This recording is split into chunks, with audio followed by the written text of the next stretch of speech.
Here's a hard truth. In life, people we love will hurt us at one point or another. The betrayal can run deep, sometimes sending us into a downward spiral, causing us to backslide, or plunging us into a depression. Been there. But is it possible to overcome the hurt? Not holding on to it, but learning from it and moving forward in a positive way, not a destructive way. We're going to talk about this today, how these moments in our lives can be some of the best lessons we'll ever get, and how we can use these as opportunities for growth instead of falling into addiction or depression. So without further ado, let's talk about it. Do you feel completely broken? Are you facing obstacles like depression, anxiety, addiction, divorce, grief, or all of the above? And you're awake at night wondering how you're going to overcome it all? Well, I'm glad you're here. Welcome to the Broken to Blessed podcast. Here you'll gain strength, encouragement, and victory as you learn how to fight your battles the right way, not with your flesh, but with scripture, prayer, and God on your side. Hi there, I'm Randy, a work in progress. My battles have been many, from addiction to depression, and most recently, divorce. I've felt lost and broken and wondered how I was going to survive. But God is bigger than our problems, and if you're walking a dark season, know that there is peace that passes all understanding, even in the midst of our storms. The pain is only temporary. God will not leave you in the valley or let the fire consume you. No matter what you're facing, He will hold you up with His righteous right hand. You, friend, are redeemed. So don't lose heart and don't give up. God's going to make your life crazy good as we go from broken to blessed. Let's do this. Hello, my friend. Before we get started, I just wanted to mention my new YouTube channel that I just launched this month. You can head over and subscribe. It's really easy. It's just my name on YouTube. That's Randy Tisdale, RandyTisdall. Head over there and subscribe, and be sure to check out all the new shorts that I've been putting up recently. End of plug, let's move on. So as of this recording, it's the holidays. We got Christmas coming up fast, and it can be a very lonely time of year for those of us who are struggling. So as you know by now, I'm going through a divorce, so this holiday season has been difficult, to say the least. And while I'm not really going to go into that right now, I do think that this is the perfect time to talk about the subject of betrayal. Because yes, even though there's all these wonderful things, quote, the most wonderful time of the year, wonderful things happening this month, it actually is a very hard month for those of us who feel scorned, who are going through a lot mentally, emotionally. And so I really just felt that this was the perfect opportunity to talk about betrayal. And I wanted to make 3 points about betrayal. Number 1, people are going to betray you at some point. It is absolutely impossible to go through your entire life without someone, stabbing you in the back or doing something that hurts you, or that you would never expect them to do. It's absolutely impossible to live this life and not have that happen at one point. Number 2, many times this is someone you love, a friend or a partner or a family member, someone that loves you. And the perfect example of this is Judas in Matthew. Okay, we can look at Matthew 26:50. Okay, when they come to arrest Jesus, and he gives him the kiss of death, right?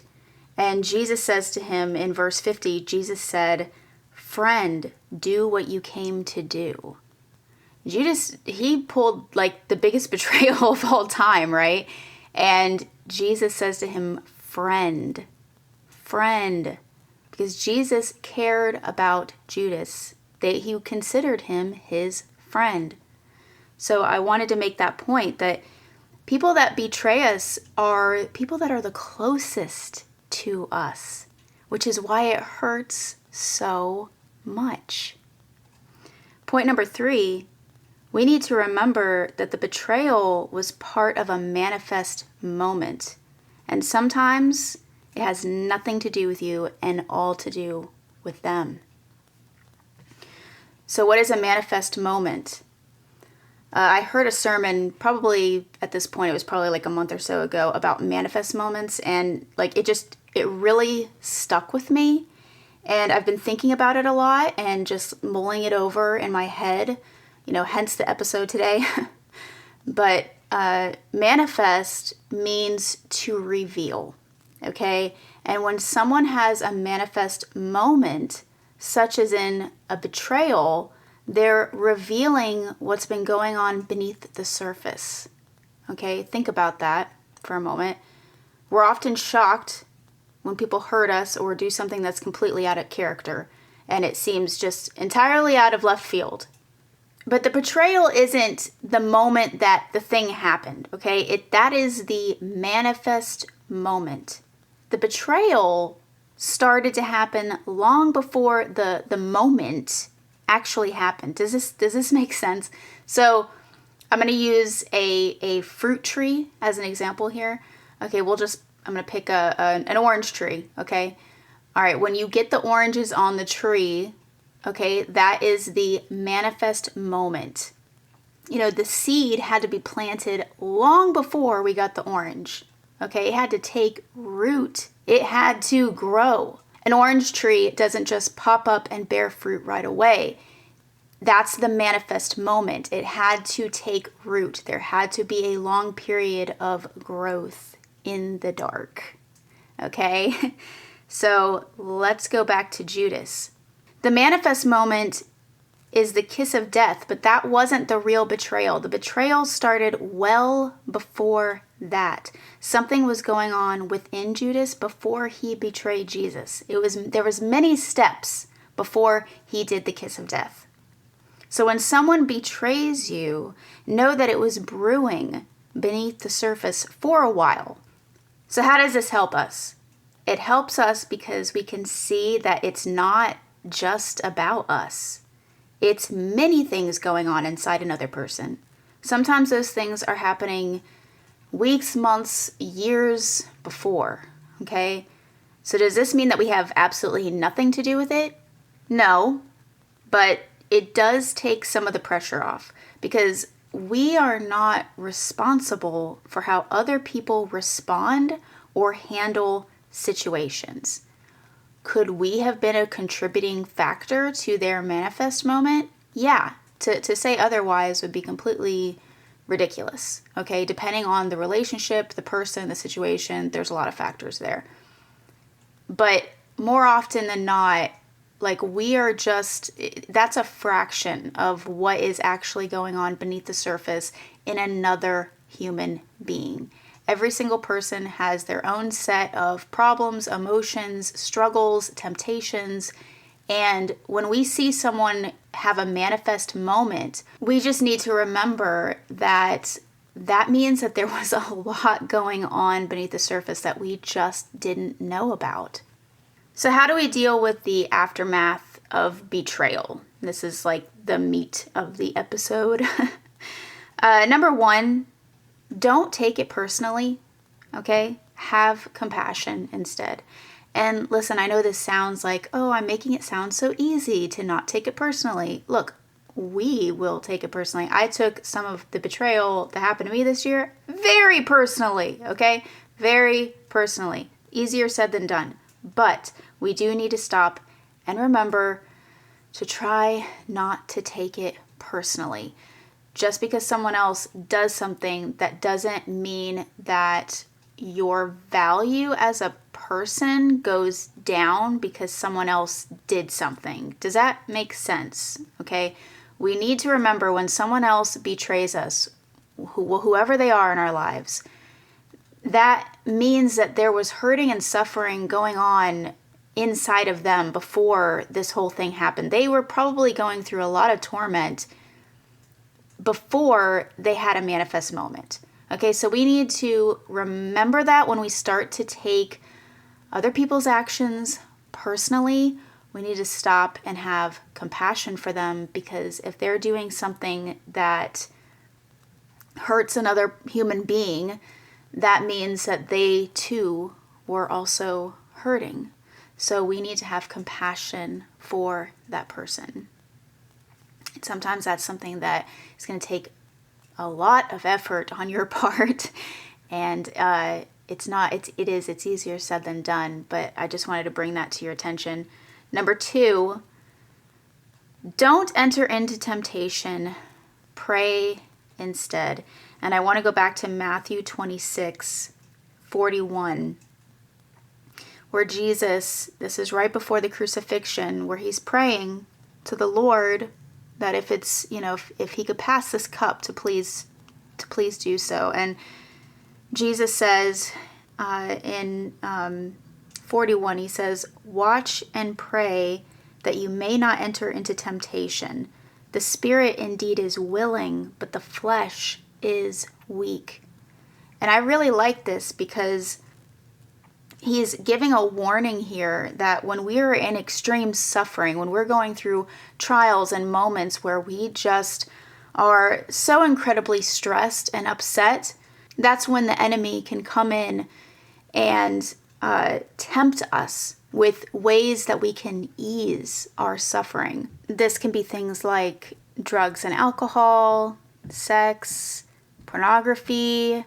I mean, you name it. Whatever your temptation is to ease your suffering, the enemy will bring it in. And so he says the spirit indeed is willing, but the flesh is weak. Because, it's like we don't want to do the thing. And this can even be from the person that did the betrayal. We don't want to do the thing, but the flesh is weak. The spirit is willing, the flesh is weak. So instead we need to pray. Just like Jesus in this section, he prayed 3 times, saying, "Father, if it be possible, let this cup pass from me. Nevertheless, not as I will, but as you will." And we need to continue to pray to the Lord to please use this betrayal, whether it's one or many, chances are it's many times you will be betrayed in your life, to take this, use it for good, for your will, Lord, not mine. Number 3, we need to know that the betrayal is sometimes part of the plan. And again, in Matthew 26:53 through 56, this is after the kiss of death, okay? And Jesus says, "Do you think that I cannot appeal to my Father, and he will at once send me more than 12 legions of angels? But how then should the scriptures be fulfilled that it must be so?" Then in 56 he says, "But all this has taken place that the scriptures of the prophets might be fulfilled." Okay? So Jesus is reminding everyone that he had to face the crucifixion. Okay? It was part of the plan to fulfill the scriptures. This was part of the plan. Jesus had to be betrayed by Judas.